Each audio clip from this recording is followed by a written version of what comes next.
When you were down, did you think you'd get to a place like this? I didn't think I'd go anywhere apart from a padded room.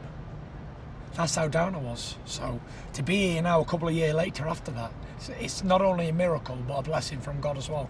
How low as any man can go to be on the biggest stage in the world with the world watching. If that ain't a miracle and a turnaround and a true show that anybody can come back from anything, then I don't know what is.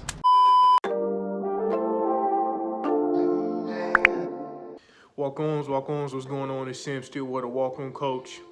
And today, man, I have to address an issue that has plagued many athletes around the world, and that's post-sports depression. You know, when you either sports just come to an end, you know, whether you made it to the league and you retire, or it's after high school and, you know, all you did all your life was play football, all you did all your life was play basketball, tennis, track, and now, you know, there's no moving forward with that sport, and now you just you're hurt, you know, when you kind of go into a depression or you start to feel like you're going into a depression. Let me tell you how to beat that. And I'm qualified to do this because, I've been through it. I've been through depression within the sport and after the sport. So let me share with you how you can beat that. So if this video is for you, or there's somebody that you might know that needs this video, go ahead and share it and go ahead and subscribe.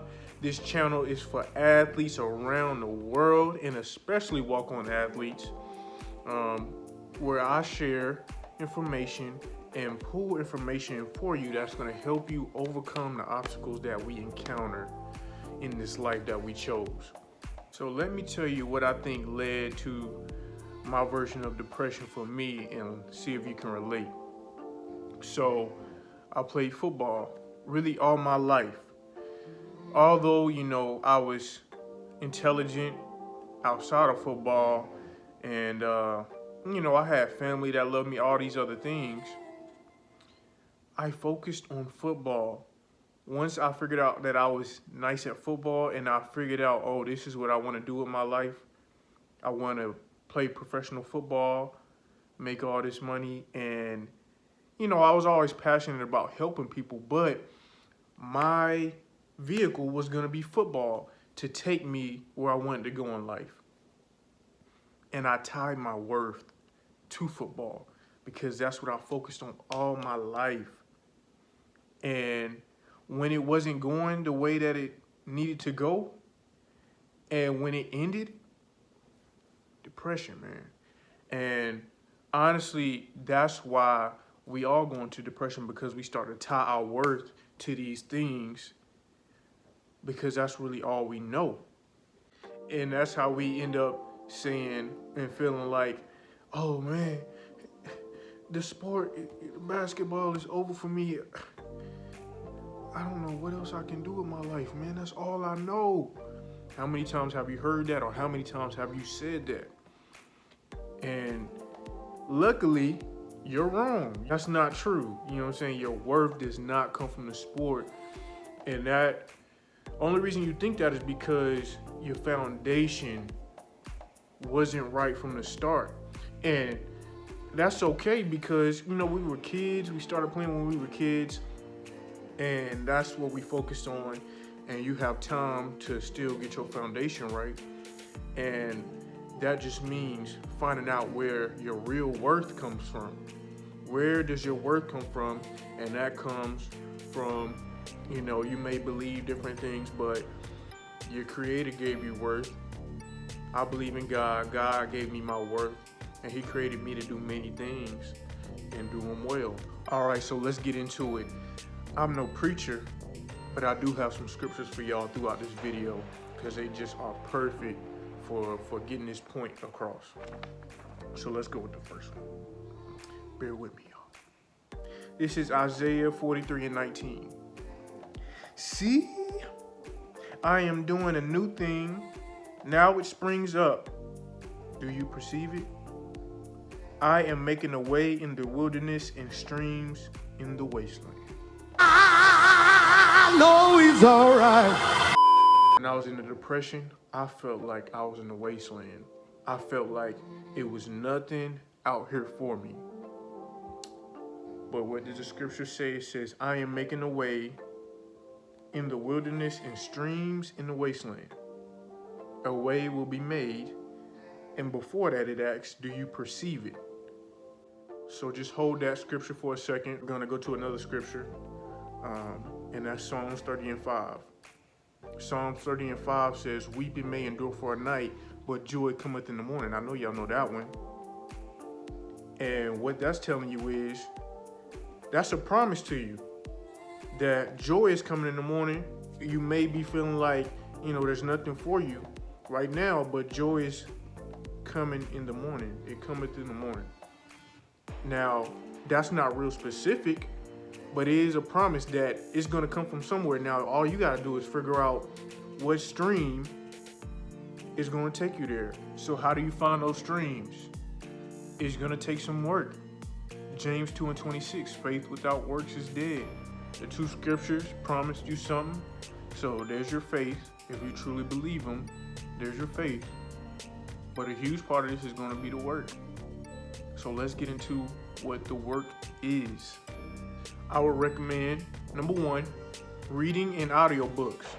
Because right now your mind is limited. That's why you went into a depression, because you haven't unlocked all these other opportunities yet. And the only way you learn about those are by reading and going out and discovering things. So first I'll say reading, and specifically finance related reading, because that is a very important part of your life. And I'm going to recommend my favorite, Rich Dad Poor Dad. And then second book I'm going to recommend, which is not so much finance, is How to Win Friends and Influence People. Just try some new things, man. Just try a different sport. Try softball. They have church leagues and things you can try. Go skiing one day. I tried that, man. I love skiing. I mean, it does not replace football, but this is just your journey of trying new things so that you can really discover yourself, because you've been focused on football so long. That's all you know. So you don't even truly know yourself, because that's the only part of yourself you've been focusing on. And the crazy thing is, man, for me, I always looked up to Brian Dawkins. I wanted to be like Brian Dawkins, right? And for you, it might be Odell. You saw Odell in the NFL making one-handed catches, or Julio Jones or Cam Newton, whoever you looked up to, and that's all you saw. And that's who that's all you look up to. But shoot, you never know, man. You might meet a millionaire who has 10, 12 exotic cars that he rent out, and that's how he makes his passive income, and that might inspire you. You might look up to that. So you got to figure out, you got to meet new people, learn about new people. And the crazy thing about us, man, being so focused on sports,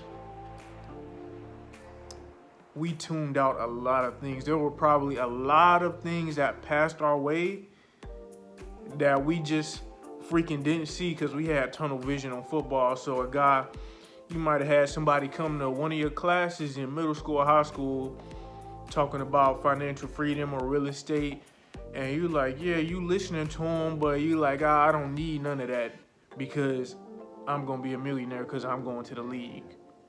That's how I was. And if y'all, if that's how y'all were, then drop a comment. Let me know that I'm not alone. Try money making activities. Do you want to start a business? Do you want to sell t-shirts? Do you want to start looking at real estate? Do you want to start looking at trading stocks? What do you want to do? You don't know right now because you never tried it. So start discovering what those things are and pick one to go after a while. And trust me, it's going to be one of the best decisions you made in your life. So I have something that you should do right now or this week. Put on your list to go to meetup.com. If you're going through a time where you feel like you need to discover new things, depression, whatever, put on your list to go to meetup.com and there are you can put in your location and they'll show you the local meetups, and there might be meetups on real estate, finances, startup businesses, technology, and just choose 2 or 3 that you want to go to within the next month. At meetups, you'll meet new people, learn new things, and build relationships. And a lot of things in life, relationships take you a lot further than what you could ever imagine. And last thing I'm gonna say is be patient with yourself. Tackle these tasks, so maybe create a schedule to where you're doing something new every day, every other day. Maybe you'll read on Monday, go to a meetup on Tuesday, try a new sport on Wednesday, or create a schedule that you think is best for you. This time of your life it's something to look forward to. I guarantee you, trying these new things, discovering yourself is a beautiful journey, man. It's fun, it's entertaining, it's spontaneous. Man, you have a lot to look forward to, and that's what you have to understand. I appreciate y'all tuning in. Don't forget, y'all can find me on Instagram at @tobegreat. That's TOBE_great. Drop a comment if you feel like something helped you today, if something resonated with you today, if there was something I said that you did to get over your depression, or there's something that you plan on doing this week or this month. Drop it in the comments and let us know, because that's going to encourage everybody else to also really execute on what we talked about today. Y'all take this information. Don't forget to subscribe, like the video. Y'all be great.